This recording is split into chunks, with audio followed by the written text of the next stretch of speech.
El Señor les bendiga, hermanos.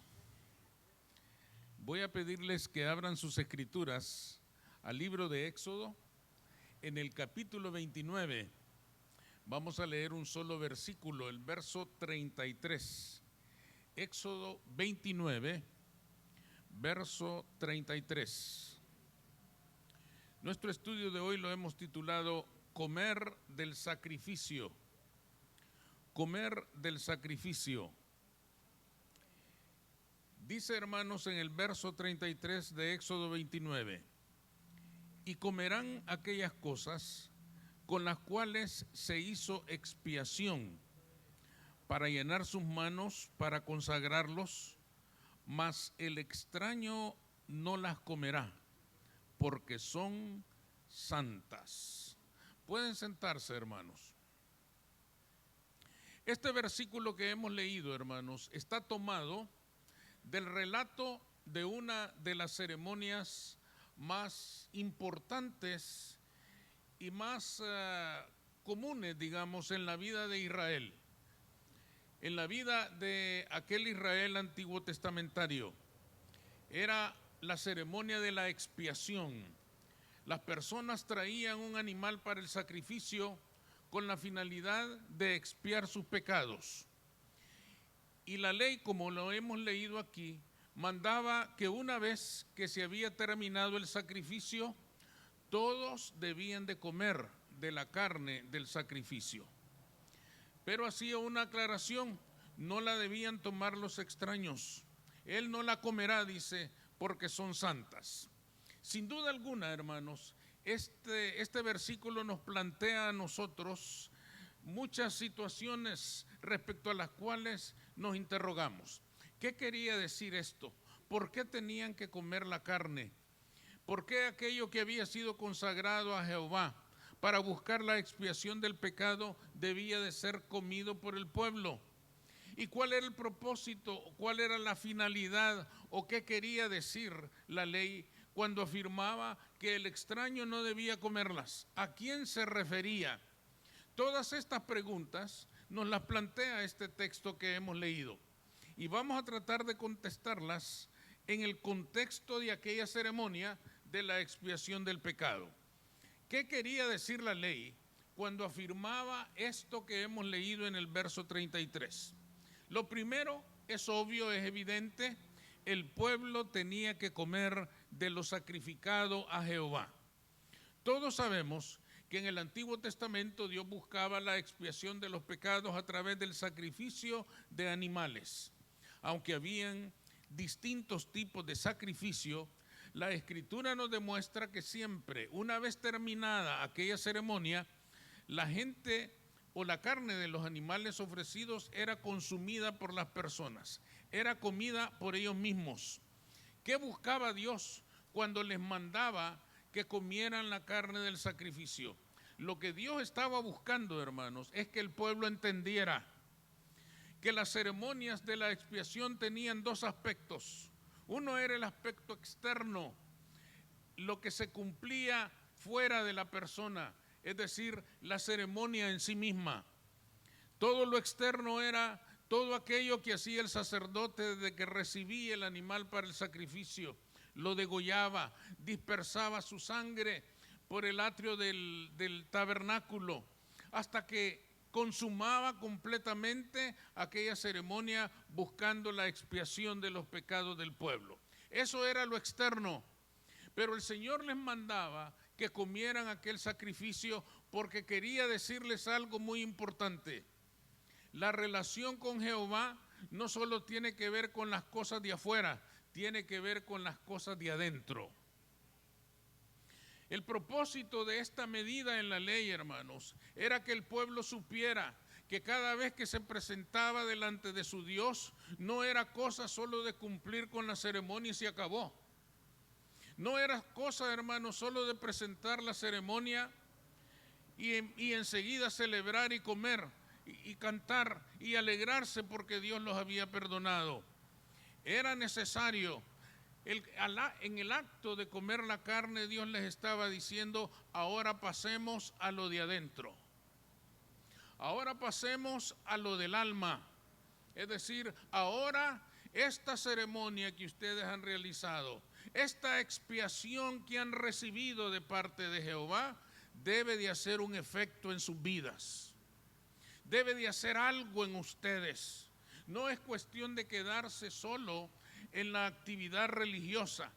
No es cuestión de quedarse solo en el ceremonial. Es cuestión de pasar a lo de adentro. Es cuestión de pasar a las cosas verdaderamente importantes. Es cuestión de pasar al efecto que debe de tener una relación con Dios. Fijémonos bien que ellos estaban buscando el perdón de sus pecados. Y si lo recibían, entonces algo debía pasar en ellos.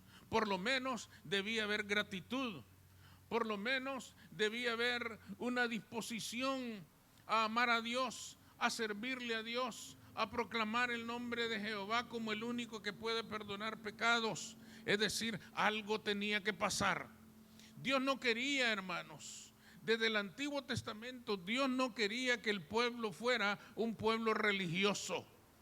Él quería que fuera un pueblo que tenía relación con su Dios, que tenía comunión con su Dios, que hablaba con su Dios, que se comunicaba con Él y su Dios con ellos.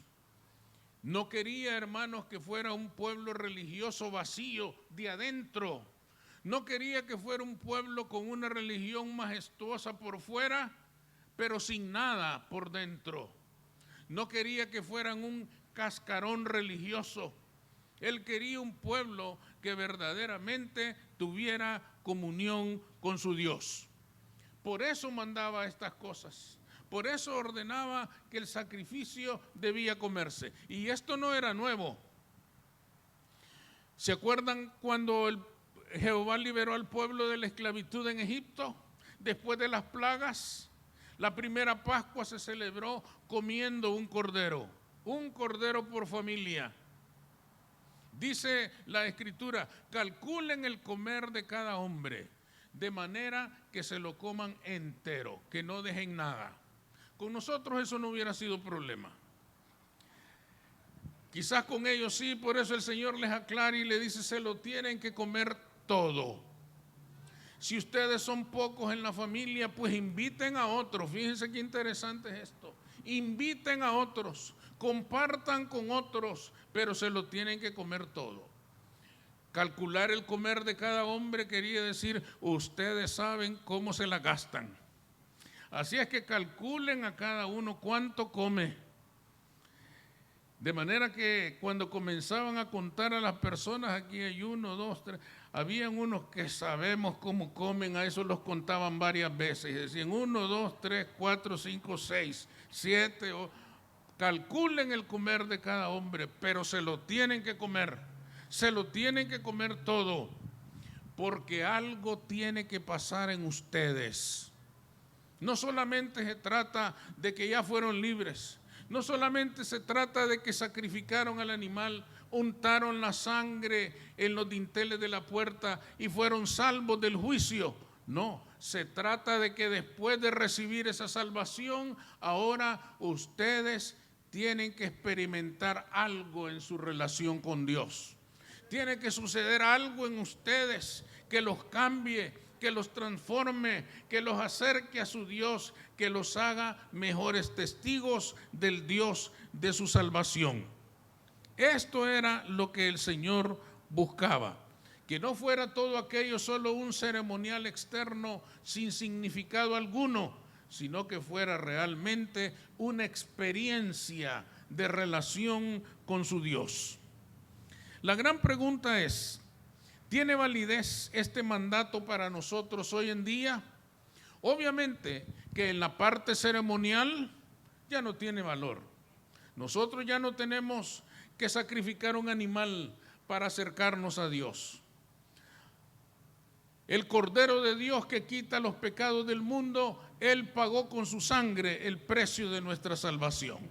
Nosotros ya no tenemos que traer un animal y sacrificarlo delante de Jehová para venir delante de Él y buscar el perdón de nuestros pecados. Él ya envió a su Hijo para que pagara por cada uno de nuestros pecados. El sacrificio en la cruz del Calvario es suficiente para alcanzar nuestra salvación. Sin embargo, lo que sigue válido, lo que sigue teniendo validez, lo que no cambia, lo que es eterno, acuérdense ustedes que la Escritura misma dice, los cielos y la tierra pasarán, pero su palabra no pasará. ¿Qué es lo que no pasa de esta Escritura? El hecho de que cuando venimos delante del Señor debe de haber una forma externa y debe de haber algo dentro de nosotros. Porque nosotros en lo externo, creo yo, que todos nos vemos muy bonitos en el culto. Cuando estamos cantando, a veces algunos parece que ya nos vamos con el Señor. Y hay algún hermano que nos agarra y dice, todavía no, hermano, espérese, todavía no es la hora.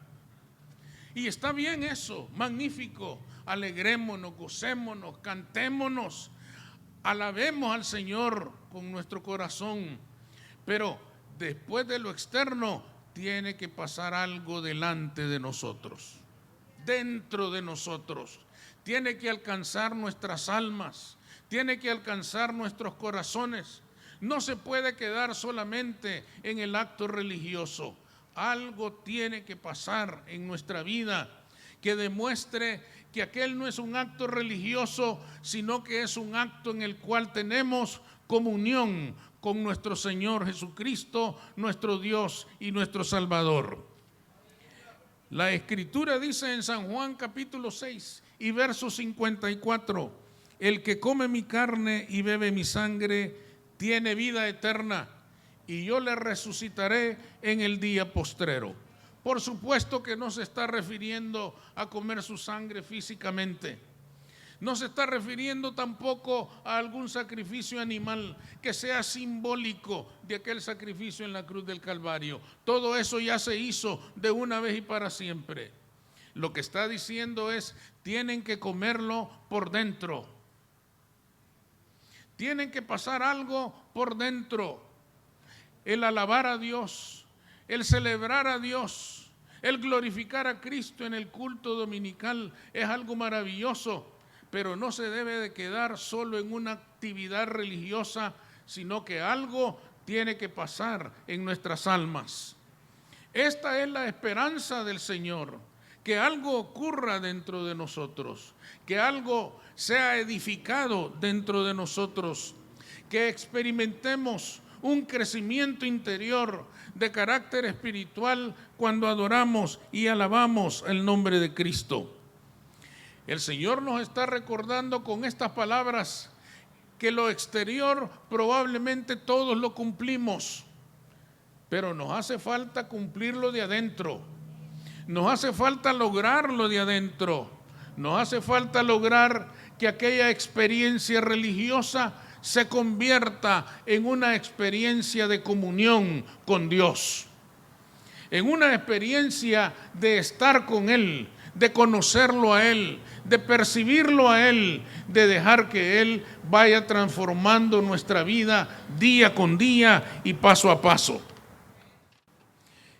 Además, que cada uno tiene que comer la sangre y el cuerpo de Cristo significa, hermanos, que esto es un acto personal y que nadie puede hacerlo por nosotros. Lo que el Señor quería decir es, cada uno tiene que comer, cada uno tiene que tener su propia experiencia, no puede mandar a otro para que lo represente. Nosotros sí lo hacemos. Nosotros le decimos a algunas personas, hermano, vaya al culto y ore por mí. Y pídale al Señor por mí. Y dígale al Señor que yo necesito. Y dígale al Señor que yo quiero. Algunos mandan a las esposas. Y no falta esposa que no mande al esposo. Y le diga, ve y ora al Señor. Y pídele por mí. Y ruega por mí. Nadie puede comer por usted. Es tan fácil entender esta ilustración. Si tenemos hambre, no le podemos decir al hermano, hermano, coma por mí. A mí no me va a quitar el hambre, se le va a quitar a él. Él no puede comer por mí. Yo tengo que comer por mí mismo. ¿Qué es lo que el Señor nos está diciendo? No mande a nadie a buscar su comunión con Dios. Busque usted la comunión con el Señor. Busque usted la presencia del Señor. Busque usted cómo comunicarse con Él. Acérquese usted a Él. Tenemos la libertad de venir delante de Él. Desde que se rasgó aquel velo que nos separaba, ahora podemos venir confiadamente delante del trono de la gracia para encontrar en Él el oportuno socorro. Ya no necesitamos intermediarios, no necesitamos terceras personas, no necesitamos quien nos represente. Ahora podemos venir nosotros delante del Altísimo y rogar por nuestra propia necesidad y clamar por nuestra propia necesidad y buscarle a Él para que responda a nuestra propia necesidad. Nadie puede comer por nosotros. Nosotros tenemos que venir y tomar la parte que nos corresponde para que algo suceda delante de nosotros. En segundo lugar, hermanos, aquella descripción significa o dice que no todos pueden comer del sacrificio. Cuando nosotros escuchamos palabras como estas en la Escritura, inmediatamente nos equivocamos, porque comenzamos a pensar que todos aquellos que no confiesan nuestra religión o que no asisten a nuestra iglesia no pueden comer de aquel sacrificio, no pueden tomar de aquel sacrificio. En el caso de los judíos, hermanos, la ley fue dada para el pueblo de Israel, de manera que este mandato podía ser tomado de una manera equivocada y creer que el Señor estaba diciendo: todo el que no sea judío no puede comer del sacrificio. Esto solo es para el pueblo de Israel. Sin embargo, la ley misma tomaba en cuenta a los extranjeros, tomaba en cuenta a los gentiles. ¿Cuánto nos equivocamos cuando creemos que el Antiguo Testamento es exclusivamente para Israel y nadie más podía gozar de ese beneficio?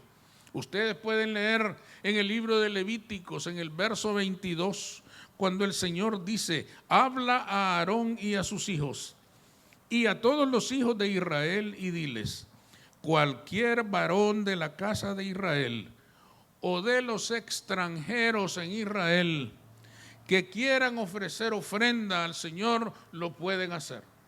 Es decir, no es que esto fuera exclusivo y que dejara por fuera a todo aquel que no era judío. Lo único que se necesitaba para poder tomar del sacrificio es que tuvieran una fe en común en Jehová de los ejércitos. No se trataba de nacionalidad, no se trataba de si eran judíos o gentiles, no se trataba de si eran esto o aquello, se trataba de si creían en Jehová o no. Lo que sí estaba diciendo la ley es: el que no crea en Jehová, el que no glorifique el nombre de Jehová, no lo puede tomar. ¿Y por qué no lo puede tomar? Ahí mismo dice: porque es santo. ¿Y santo qué quiere decir? Que está separado. Y una persona gentil en aquel tiempo que no creía en Jehová aún no había sido separada de todas sus creencias paganas para la gloria de Jehová. Pero si llegaba a creer en Jehová, si lo reconocía como el único Dios verdadero, él también podía participar y tomar de aquel alimento. Y tomar de aquel alimento y tener comunión con Jehová. Por lo tanto, no nos equivoquemos. La comida no era el vínculo que los iba a unir a todas aquellas personas. El vínculo que los iba a unir era la fe en Dios. Eso es lo que los iba a hacer el pueblo del Señor. Una vez terminada la ceremonia, así se acostumbraba en aquellos días, se iniciaba una celebración jubilosa porque se había expiado el pecado del pueblo. Y se invitaba a los amigos, a los hermanos, a los familiares para comer de todo el alimento que se había sacrificado. Imagínense cuántas personas llegaban y llevaban cada uno un animal. Había comida ahí para comer todos. Lo que el Señor quería entonces enseñarle al pueblo, hermanos, es que una vez que habían cumplido lo de afuera, tenían que comenzar a cumplir lo de adentro. ¿Y qué era lo de adentro? Tener comunión con Dios y con sus hermanos. El Señor quería decirle: muy bien, ya tienen comunión con su Dios, ahora tengan comunión entre ustedes. Pero si creen que con cumplir con la ceremonia ya tienen comunión con Dios y están despreciando a su hermano, están perdidos. No han hecho nada. Han participado de una religión vacía. Han participado de una religión sin sustancia. Han participado de un acto religioso que no les va a traer ningún beneficio a sus almas. El Señor quería que comieran de la carne en una celebración de hermanos. Hermanos porque estaban unidos por el vínculo de la salvación en Dios. Por lo tanto, debían celebrar juntos, amándose unos a otros, o por lo menos soportándose unos a otros. Pero no podían pretender que iban a cumplir con toda la ceremonia del sacrificio mientras estaban despreciando a su hermano, mientras no le hablaban a su hermano, mientras no volvían a ver siquiera a su hermano. Entonces no habían comido del sacrificio, no habían comido, no habían participado de la esencia de aquella ceremonia que era la comunión entre el pueblo de Dios. ¿A qué va apuntando todo esto, hermanos? A la ceremonia más importante en términos de comunión en la iglesia de Cristo, la Santa Cena. El Señor, cuando instituyó la Santa Cena, partió el pan y dijo: esto es mi cuerpo que por vosotros es partido. Y compartió el vino diciendo: esta es mi sangre que ha sido derramada por vosotros. Quería que comieran su cuerpo y su sangre, simbólicamente, porque nosotros lo hacemos simbólicamente. El pan que nos dan o la galleta que nos dan simboliza el cuerpo de Cristo. Y la copa de refresco que nos dan simboliza la sangre de Cristo. ¿Y por qué dijo el Señor? Y esto van a hacer hasta que yo venga. Tienen que estarlo haciendo todo el tiempo hasta que yo venga. ¿Qué buscaba el Señor? Que la Santa Cena no fuera solamente una ceremonia vacía, sino que fuera una experiencia de comunión en la congregación. Lo que el Señor estaba buscando es que el pueblo entendiera, y nosotros entendamos ahora, que la Santa Cena no es solo el acto de tomar la galleta o el pan y el refresco y amén, se acabó y vámonos. La comunión, la Santa Cena es la oportunidad de que el pueblo tenga comunión con Dios y con los hermanos en la celebración de la Santa Cena. A todo esto apuntaba aquel versículo del que partimos. Todo esto estaba diciendo ese versículo allá desde el Antiguo Testamento. Nos estaba diciendo: la esencia de la Santa Cena es la comunión. Si hay una palabra que define de manera clara y precisa lo que es la Santa Cena, es comunión. Y comunión quiere decir tener una relación de paz, de armonía entre el hombre y Dios, y entre el hombre y su prójimo y su hermano. Por lo tanto, la gran pregunta es: cuando tomamos la Santa Cena, ¿la convertimos solo en un acto religioso externo, vacío y sin sentido? ¿O se convierte en un acto interior cuando comemos el cuerpo y la sangre de Cristo simbólicamente, que nos viene a recordar que tenemos que amar a nuestro hermano, que tenemos que respetar a nuestro hermano, que tenemos que aceptar a nuestro hermano, aun cuando seamos muy diferentes. No ignoramos que hay diferencias entre nosotros. No ignoramos que hay hermanos con los cuales es tan fácil llevarnos bien. Desde que nos conocemos, ya nos llevamos bien. Y esa relación se afirma cuando nos invitan a comer a la salida de la iglesia. Eso es para siempre. Pero hay otras personas con las que no es fácil. Hay otras personas con las que es difícil. Y hay otras personas con las que hasta parece imposible. Pero con todos hemos de tener comunión.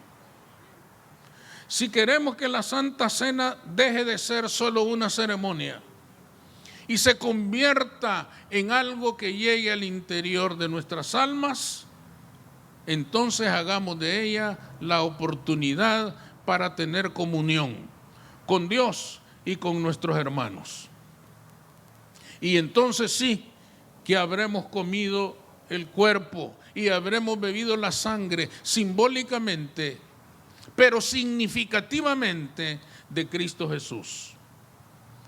Es la gran decisión que nosotros tenemos que tomar hoy en día.